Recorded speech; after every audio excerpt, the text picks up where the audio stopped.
baravuga mu masentare y'intango aho twashoboye kubona ko urubanza rushobora gucibwa ugasanga bamwe bagiye kurushikiriza aho gushikiriza ingingo ya sentare bo bagiye gushikiriza ivyo biyumviriye maze abanyagihugu bashika ku rubuga bagashwana. Twarabonye aho abacamanza bubahuka umuntu yafatanywe ibigwanisho akanavyiyemerera bakamweza ku mugaragaro. Twarabonye aho no ngaha mu bushikiranganje bugenduzi twabona amadosiye aho umuntu yubahuka agatanga iciyumviro agashikiriza umushikiranganje ati sambura urubanza rusubirwamwo bushasha kuko yari yigiturire ukabona yuko iyo ngingo atayifatiye.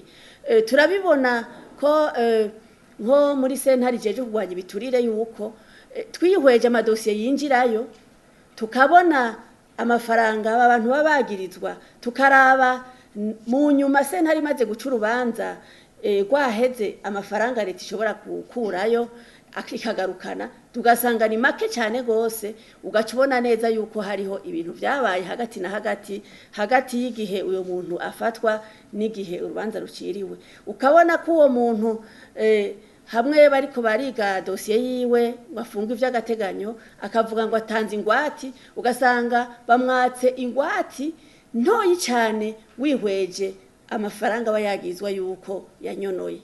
Murumva yuko ivyo vyose ni ibintu vyerekana ko haba hariho utuntu tutameze neza.